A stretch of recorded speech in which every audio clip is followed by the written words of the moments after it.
Fuck it.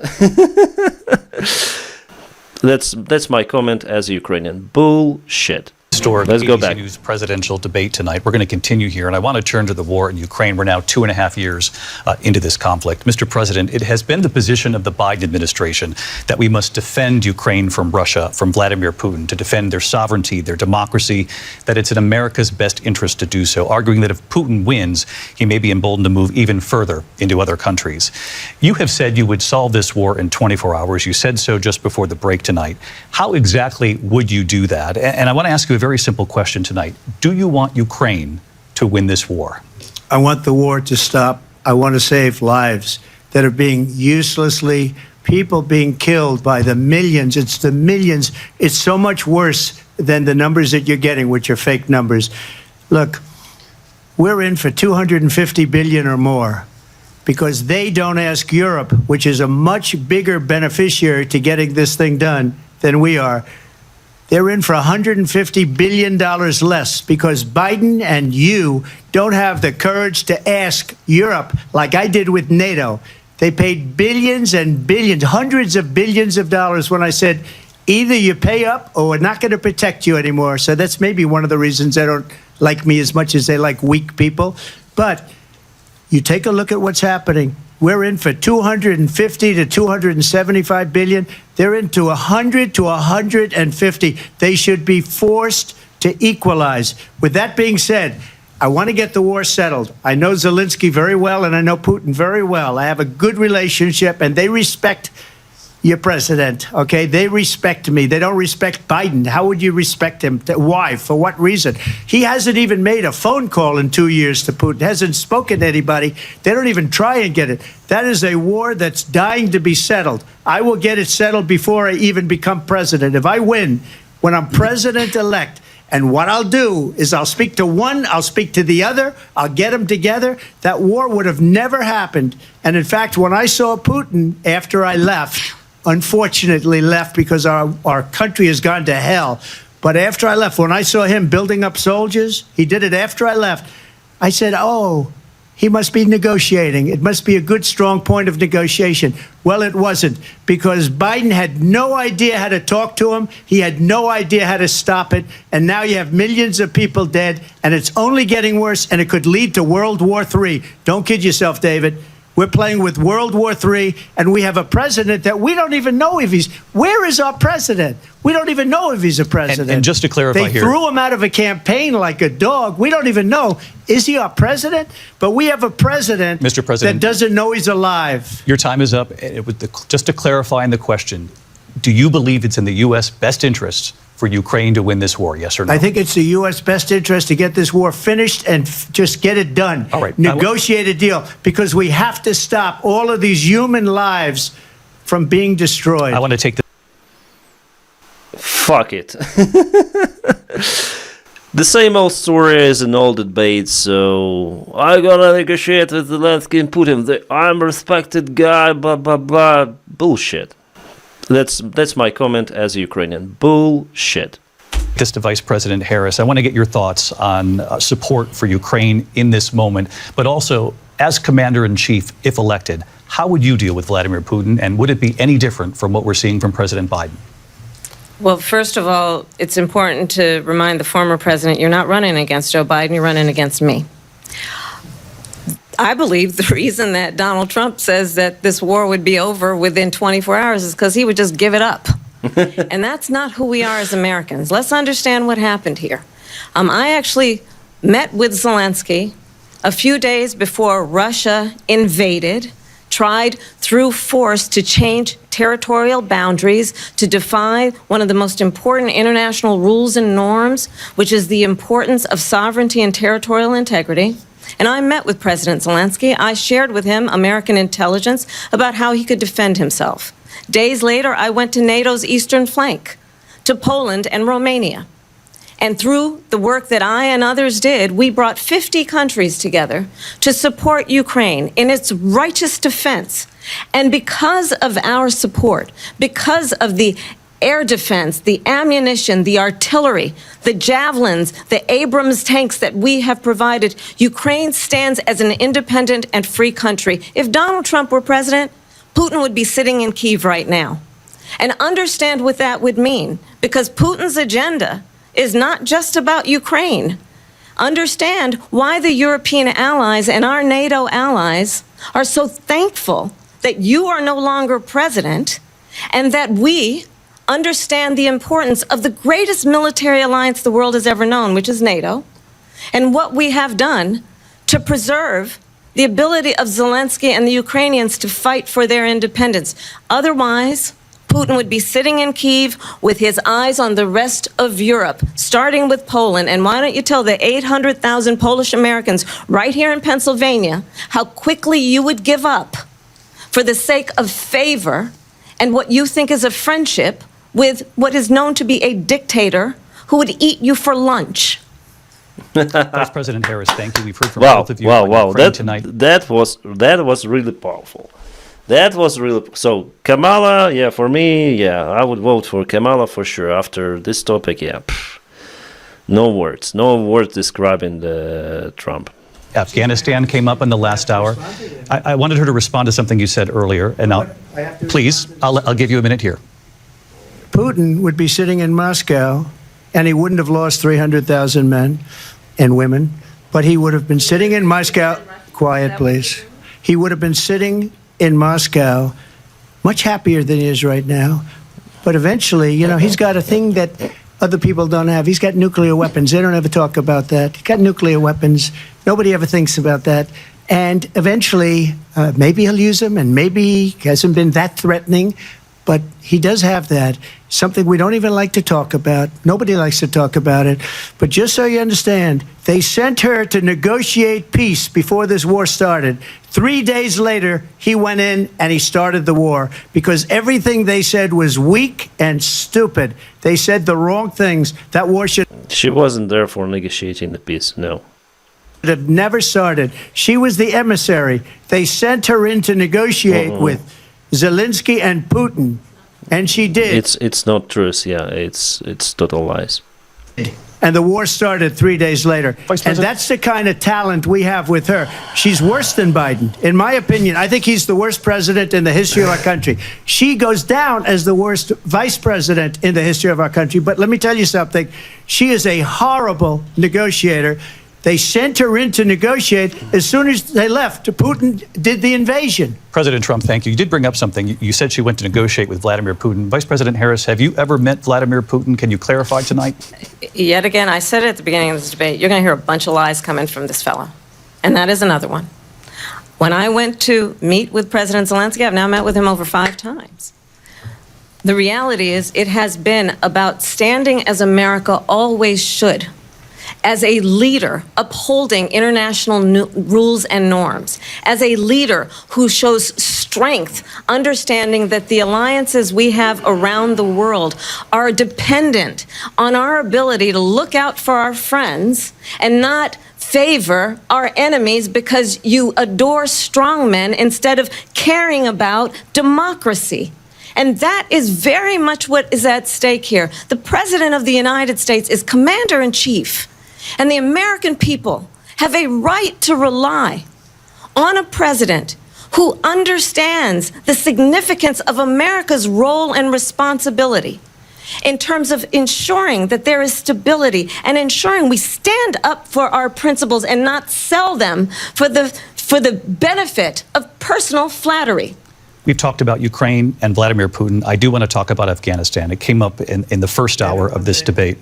I want to move on to Afghanistan. Stoltenberg said Trump did the most amazing thing I've ever seen. He got these countries, the 28 countries at the time, to pay up. He said, I've never seen. He's the head of NATO. He said, I've never seen. For years, we were paying almost all of NATO. We were being ripped off by European nations, both on trade and on NATO.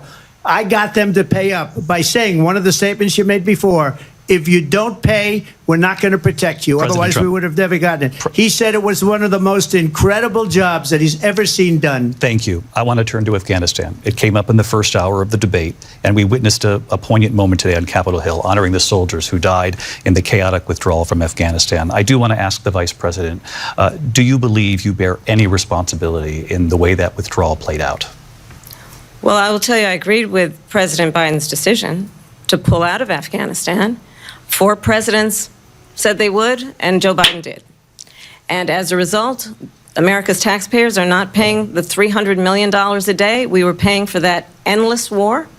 And as of today, there is not one member of the United States military who is in active duty in a combat zone in any war zone around the world, the first time this century. But let's understand how we got to where we are. Donald Trump, when he was president, negotiated one of the weakest deals you can imagine. He calls himself a deal maker. Even his national security advisor said it was a weak, terrible deal. And here's how it went down. He bypassed the Afghan government. He negotiated directly with a terrorist organization called the Taliban. The negotiation involved the Taliban getting 5,000 Taliban terrorists released. And get this, and the president at the time invited the Taliban to Camp David, a place of storied significance for us as Americans, a place where we honor the importance of American diplomacy, where we invite and receive respected world leaders. And this former president, as president, invited them to Camp David because he does not, again, appreciate the role and responsibility of the President of the United States to be commander-in-chief with a level of respect. And this gets back to the point of how he has consistently disparaged and demeaned members of our military, fallen soldiers, and the work that we must do to uphold the strength and the respect of the United States of America around the world. Vice President Harris, thank you. President Trump, your response to her saying that you began the negotiations with the Taliban. So if you take a look at that period of time, the Taliban was killing our soldiers, a lot of them, with snipers. And I got involved with the Taliban because the Taliban was doing the killing. That's the fighting force within Afghanistan. They don't bother doing that because, you know, they deal with the wrong people all the time. But I got involved. And Abdul is the head of the Taliban. He is still the head of the Taliban. And I told Abdul, don't do it anymore. You do it anymore, you're going to have problems. And he said, why do you send me a picture of my house? I said, you're going to have to figure that out, Abdul. And for 18 months, we had nobody killed. We did have an agreement negotiated by Mike Pompeo. It was a very good agreement. The reason it was good, it was we were getting out. We would have been out faster than them, but we wouldn't have lost the soldiers. We wouldn't have left many Americans behind, and we wouldn't have left $85 billion worth of brand new, beautiful military equipment behind. And just to finish, they blew it. The agreement said you have to do this, and they didn't do it. They didn't do it. The agreement was terminated by us because they didn't do what they were supposed to do. I want to move on. And these people did the worst withdrawal and, in my opinion, the most embarrassing moment in the history of our country. And by the way, that's why Russia attacked Ukraine, because they saw how incompetent she and her boss are. President Trump, thank you. I want to move on now to race and politics in this country. Mr. President, you recently said of Vice President Harris, quote, I didn't know she was black until a number of years ago when she happened to turn black, and now she wants to be known as black. I want to ask a bigger picture question here tonight. Why do you believe it's appropriate to weigh in on the racial identity of your opponent? I don't, and I don't care. I don't care what she is. I don't care. You make a big deal out of something. I couldn't care less. I think in the English it's a wrong expression. What you are, it's the profession, and who you are is about the race or other stuff. Pardon if I'm wrong. Whatever she wants to be is okay with me. But those were your words, so I'm asking. I don't know. I mean, all I can say is I read where she was not black, that she put out, and I'll say that. And then I read that she was black. And that's okay. Either one was okay with me. That's up to her. That's up to her. Vice President Harris, your thoughts on this? I think it's, I mean, honestly, I think it's a tragedy that we have someone who wants to be president who has consistently, over the course of his career, attempted to use race to divide the American people. You know, I do believe that the vast majority of us know that we have so much more in common than what separates us, and we don't want this kind of approach that is just constantly trying to divide us, and especially by race. And let's remember how Donald Trump started. He was land, he owned buildings, and he was investigated because he refused to rent property to black families. Let's remember, this is the same individual who took out a full-page ad in the New York Times calling for the execution of 5 young black and Latino boys who were innocent, the Central Park 5. Took out a full-page ad calling for their execution. This is the same individual who spread birther lies about the first black president of the United States. And I think the American people want better than that, want better than this, want someone who understands, as I do, I travel our country. We see in each other a friend. We see in each other a neighbor. We don't want a leader who is constantly trying to have Americans point their fingers at each other. I meet with people all the time who tell me, can we please just have discourse about how we're going to invest in the aspirations and the ambitions and the dreams of the American people? Knowing that regardless of people's color or the language their grandmother speaks, we all have the same dreams and aspirations and want a president who invests in those, not in hate and division. Vice President Harris, thank you. Lindsay? President Trump, this is now your 3rd time. This is the most divisive presidency in the history of our country. There's never been anything like it. They're destroying our country, and they come up with things like what she just said, going back many, many years, when a lot of people, including Mayor Bloomberg, agreed with me on the Central Park 5. They admitted, they said, they pled guilty. And I said, well, if they pled guilty, they badly hurt a person, killed a person ultimately. And if they pled guilty, then they pled, we're not guilty. But this is a person that has to stretch back years, 40, 50 years ago, because there's nothing now. I built one of the greatest economies in the history of the world, and I'm going to build it again. It's going to be big. So it's hard for him to defend what happened before, like she mentioned, yeah, the case. Bigger, better, and stronger. But they're destroying our economy. They have no idea what a good economy is. Their oil policies, every single policy. And remember this, she is Biden. You know, she's trying to get away from Biden. I don't know the gentleman, she says. She is Biden. The worst inflation we've ever had, a horrible economy because inflation has made it so bad, and she can't get away with that. Just want to read out these comments. But in 2, 3, 2, 1, immigrants. No, not this time. I want to respond to that, though. I want to just respond briefly. Clearly, I am not Joe Biden, and I am certainly not Donald Trump. And what I do offer is a new generation of leadership for our country. One who believes in what is possible, one who brings a sense of optimism about what we can do instead of always disparaging the American people.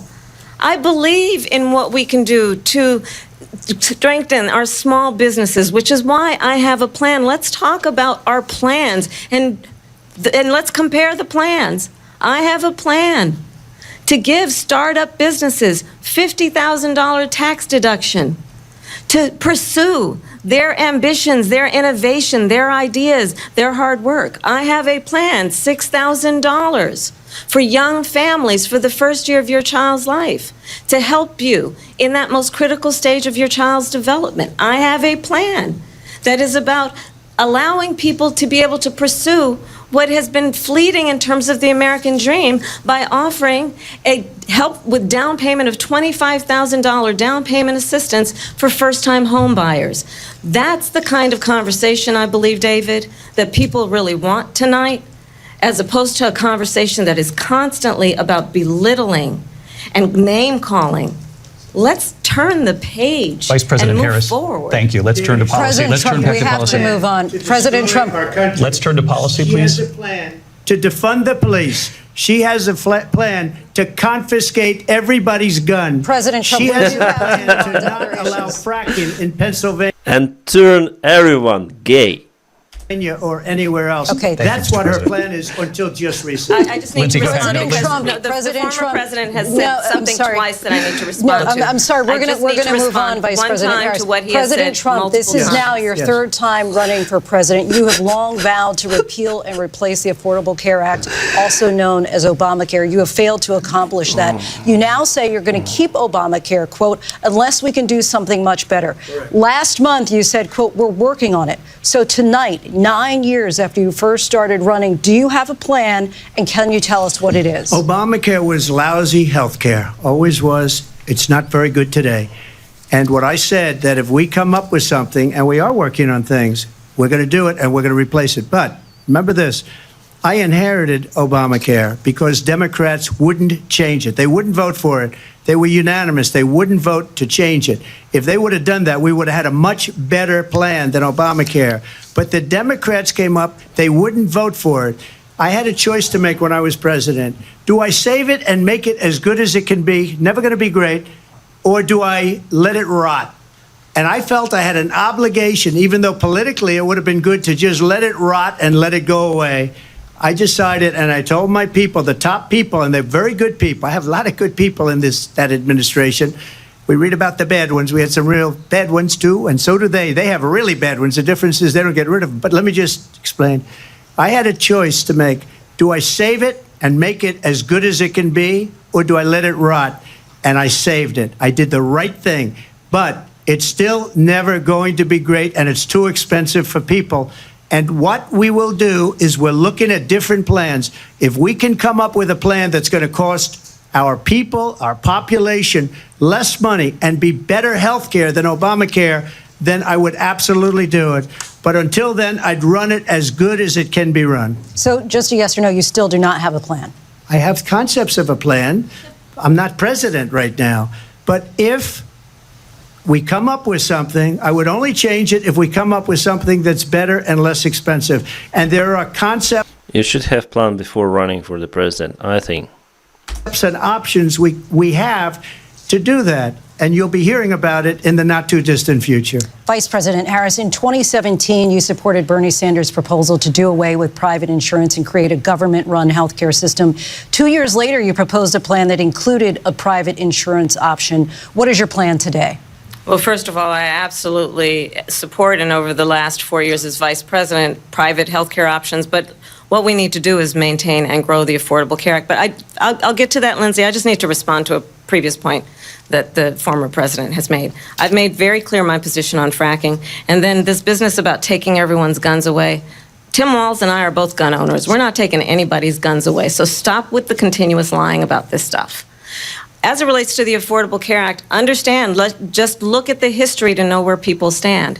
When Donald Trump was president, 60 times he tried to get rid of the Affordable Care Act. 60 times. I was a senator at the time when I will never forget the early morning hours when it was up for a vote in the United States Senate.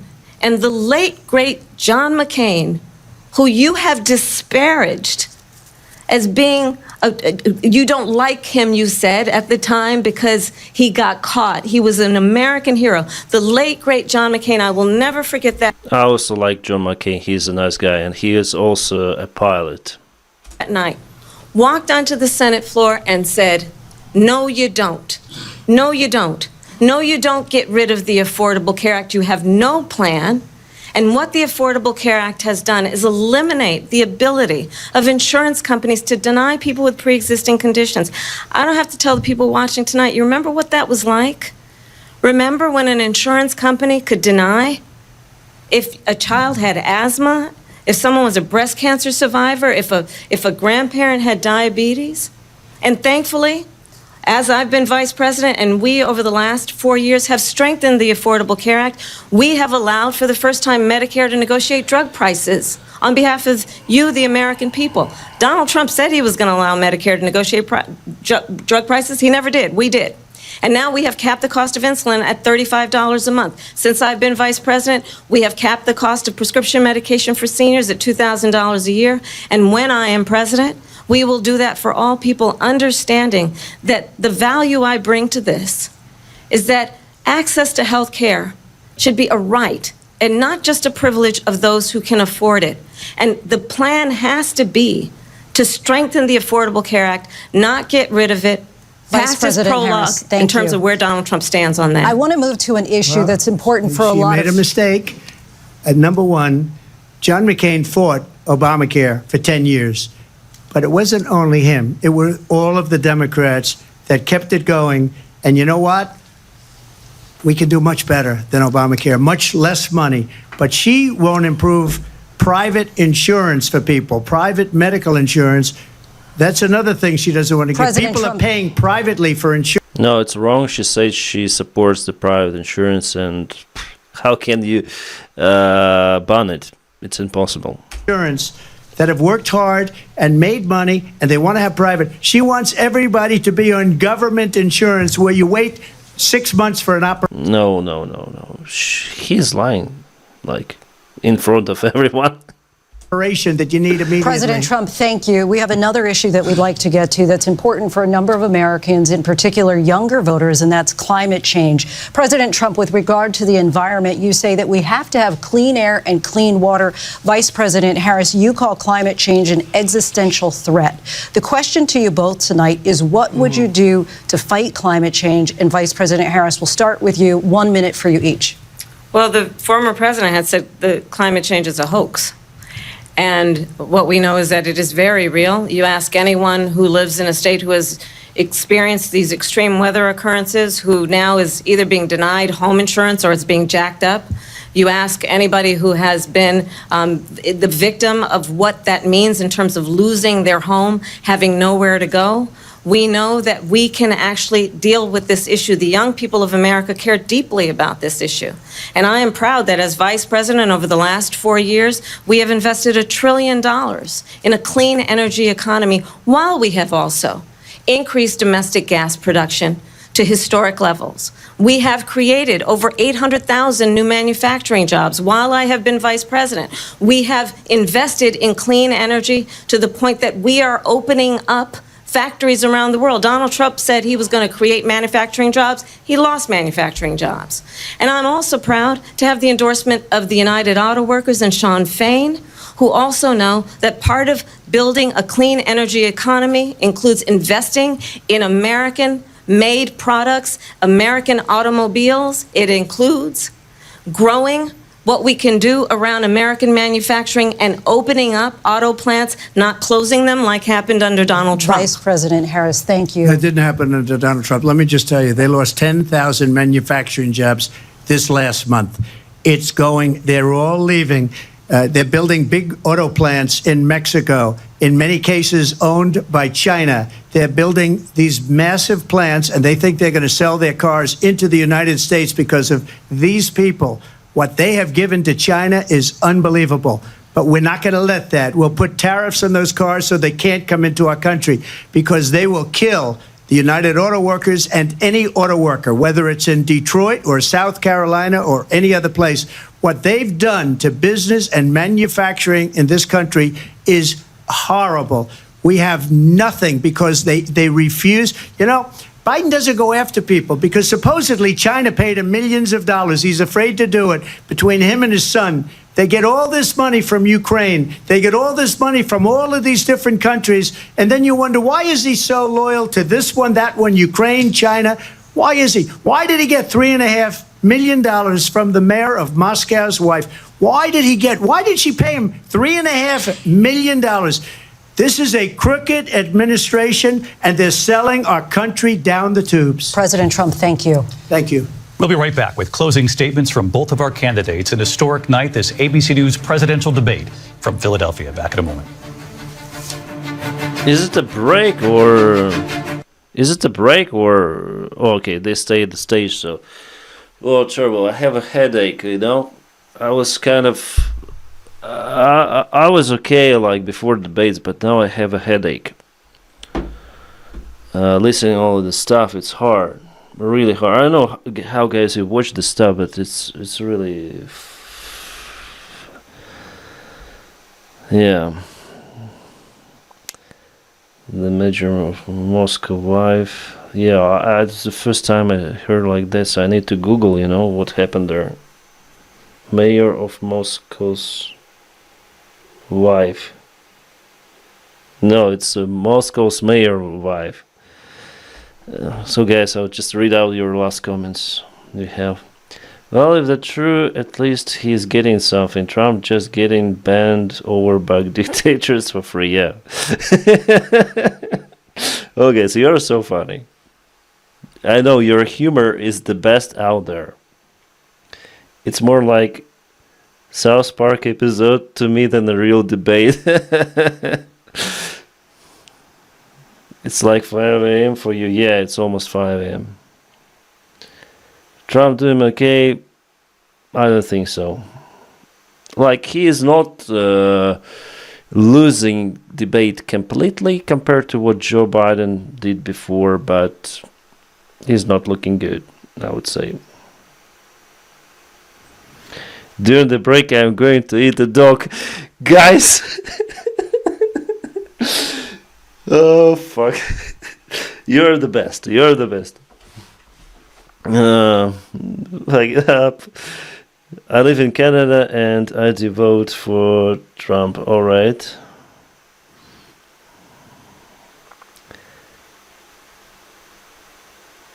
I was visualizing the next South Park episode.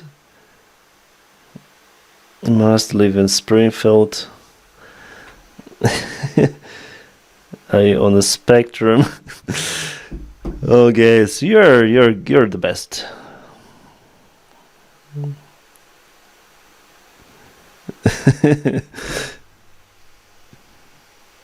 I'm a cat man myself.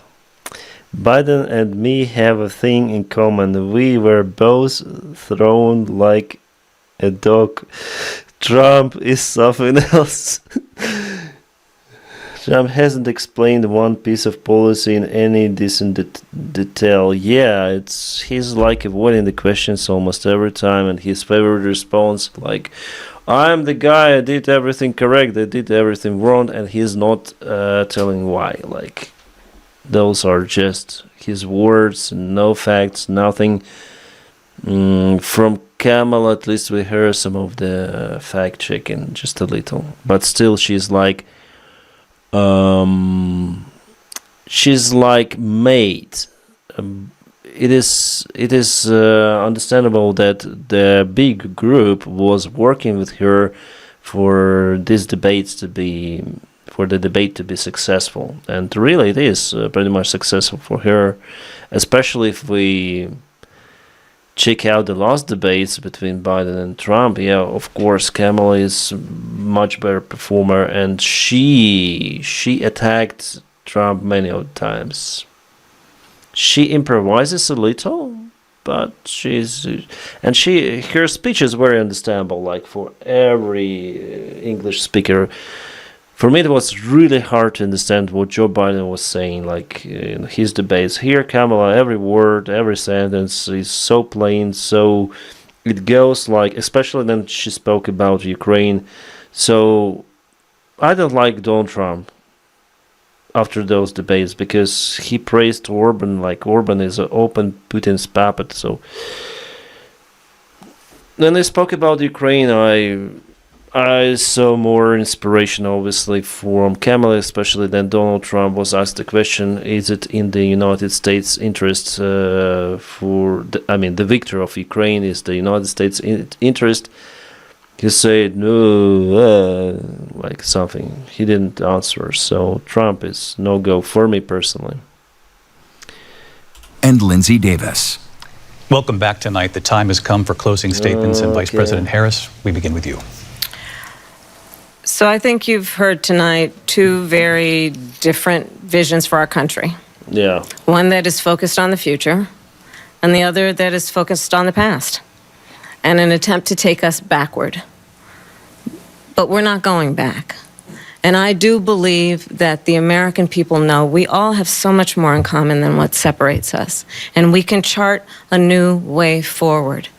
And a vision of that includes having a plan, understanding the aspirations, the dreams, the hopes, the ambition of the American people, which is why I intend to create an opportunity economy, investing in small businesses, in new families, in what we can do around protecting seniors, what we can do that is about giving hardworking folks a break and bringing down the cost of living. I believe in what we can do together that is about sustaining America's standing in the world and ensuring that we have the respect that we so rightly deserve, including respecting our military and ensuring we have the most lethal fighting force in the world. I will be a president that will protect our fundamental rights and freedoms, including the right of a woman to make decisions about her own body and not have her government tell her what to do. I'll tell you, I started my career as a prosecutor. I was a DA, I was an attorney general, a United States senator, and now vice president. I've only had one client, the people.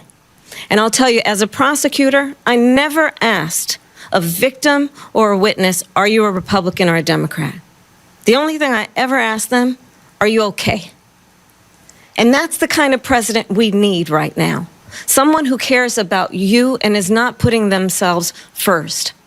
I intend to be a president for all Americans and focus on what we can do over the next 10 and 20 years to build back up our country by investing right now in you, the American people. Vice President Harris, thank you. President Trump? So she just started by saying she's going to do this, she's going to do that, she's going to do all these wonderful things. Why hasn't she done it? She's been there for 3.5 years. They've had 3.5 years to fix the border. They've had 3.5 years to create jobs and all the things we talked about. Why hasn't she done it?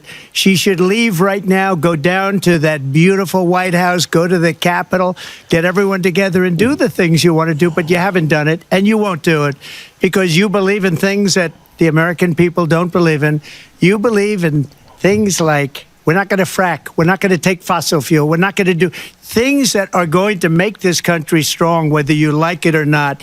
Germany tried that, and within 1 year, they were back to building normal energy plants. We're not ready for it. We can't sacrifice our country for the sake of bad vision. But I just ask one simple question. Why didn't she do it? We're a failing nation. We're a nation that's in serious decline. We're being laughed at all over the world. All over the world, they're laughed. I know the leaders very well. They're coming to see me. They call me. We're laughed at all over the world. They don't understand what happened to us as a nation. We're not a leader. We don't have any idea what's going on. We have wars going on in the Middle East. We have wars going on with Russia and Ukraine. We're going to end up in a third world war, and it'll be a war like no other because of nuclear weapons, the power of weaponry. I rebuilt our entire military. She gave a lot of it away to the Taliban. She gave it to Afghanistan. What these people have done to our country, and maybe toughest of all, is allowing millions of people to come into our country. Many of them are criminals, and they're destroying our country. The worst president, the worst vice president in the history of our country. President Trump, thank you. And that is our ABC News presidential debate from here in Philadelphia at the National Constitution Center. I'm Lindsay Davis. And I'm David Muir. Thank you for watching here in the U.S. and all over the world, and from all of us here at ABC News. Good night. Thank you, Linda. Thank you, David, for moderation. Kind of interesting questions. Some of the candidates afraid skipped your questions. So, after all, I need your conclusion, guys, in the chat. So, we're gonna give Trump 1 and Kamala 2. Write in the comments, honestly, who is the victorious in those debates? Again, Trump 1, Kamala 2. Just type the number. Honest, if you support Kamala, if you think that Trump wins, type 1. 2, 2, 2, double 1. No, double 1 doesn't count. They both sucked. Yeah. All right. So majority is for Kamala, I think. It is understandable that Kamala is not the sole, she is not on her own, let's say. There is the big team behind her. So Trump is more isolated. He is more unique, I may say. Kamala represents I would say, the standard politician, yeah? But compared to what we've seen before, I mean, Joe Biden and I think even Hillary Clinton, she looks more enthusiastic. She has the body language, and she shares the values of the Democratic Party in general. So she was very active, let's say. She was insulting Trump. She was, like, Trump most of the time had to respond on her allegations. He interrupted those guys many of the time, saying that I need to respond. So definitely he was at the side of the defense, and Kamala was on the side of offense, after all. For Donald Trump, the plus that he is more he's like his own solo project. I don't think that there is some big team behind him, and it's also a downside because he continued to speak the usual Trump's stuff about negotiations between Putin and Zelensky. He will call that guy. He will call that guy. He's like a mafia boss, you know. I'll call that guy. They will see. They will talk. There will be no war. It doesn't work like that. So the Ukrainian topic and Orban case really pushed Trump down in my eyes, in my personal eyes. But you may still like him. I know that people support Donald Trump. He's narcissistic also. We saw it in debates. And I don't think it will be a good choice for the United States. For Kamala, you not just vote for Kamala, but for all of this, as MAGA calls, the deep state, right? So there will be no change in the United States policy in general. And it's up to Americans to decide. But those debates were really much more interesting compared to the previous ones. I really like to stream those, and yeah, I'll just go to my Telegram channel and